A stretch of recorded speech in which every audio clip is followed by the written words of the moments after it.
listen to this. In a not-so-positive sign for housing, job openings, as you can see from this graph, have fallen, off a cliff. You know what makes this worse? Is the fact that those who are currently building houses have all but run away, and that's because of all the moves that ICE has made. Even with that, they've fallen off a cliff. And the reason is simple.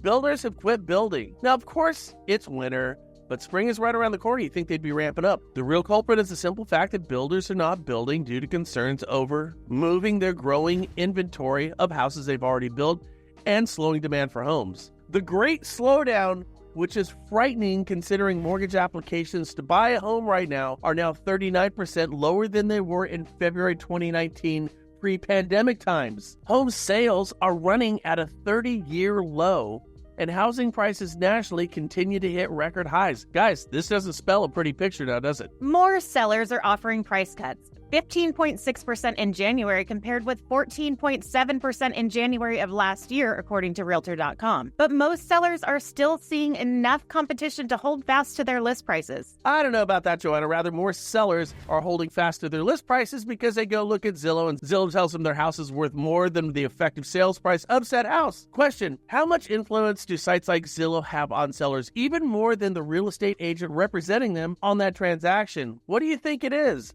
I'd like to know down below. I think this is an issue realtors need to address and be a part of kickstarting our industry. Get it moving by having this conversation. Again, let us know what you guys think down below. According to Victor Whitman, commissions for real estate buyers agents haven't changed much since the National Association of Realtors settled a federal case last year over broker fees.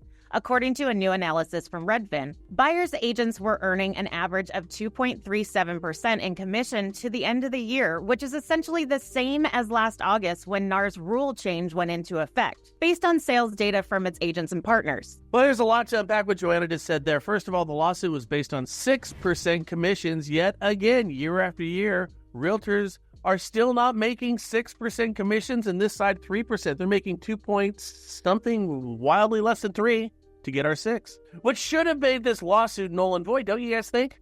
Then the second part of this is, it reminds me of the time when mortgage brokers had to disclose their YSP and their SRP, their service release premium, and their yield spread premium on their then HUD-1.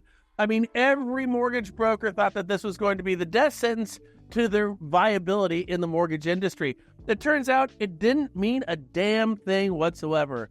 And this lawsuit for agents, well, a lot of sound, a lot of fury, representing nothing. Finally, more than 1 in 5 U.S. residents, 22%, say that they're more likely to move now that the election is over, according to a new Redfin study. Of those who say they are now more likely to move, 36% say the election results are making them consider a different country. By the way, other countries, they don't want you either. So if approximately 20% of people move, we have activity in the housing market again. I think this would be a great thing. If they leave the country, we have less demand and prices come down. Go. The truth is, people are going to move based on, your activity. You as a realtor, even you as a lender. You need to talk to more people, your past client database. Plant these seeds about moving, properties that are available, opportunity out there, the benefits of buying in a high-rate environment. Because a subtle suggestion from you ferments, and it often grows when one's left alone to draw their own conclusions. That's when people move. Seriously, it's kind of the car buying effect. You go look at cars long enough, you're going to buy one. Same thing. I think this is your takeaway for the day. Spend this next month being a Johnny Appleseed of housing. Stay in touch with your past clients. Talk to them over and over again. Plant those seeds. And if you do, your spring can beat the streets should this difficult market persist. I hope this helps. Hey, guys, I don't know if you know this, but Rocket TPO, if you're dealing with a cash-out refinance in a divorce situation, Rocket doesn't view it as cash-out on that. It's a rate-and-term refinance. You're going to get a better rate on the loan. Those guys kick ass when it comes to processing. You should check out Rocket if you have any divorce situations going, because they're always just really fun to deal with anyways, isn't it?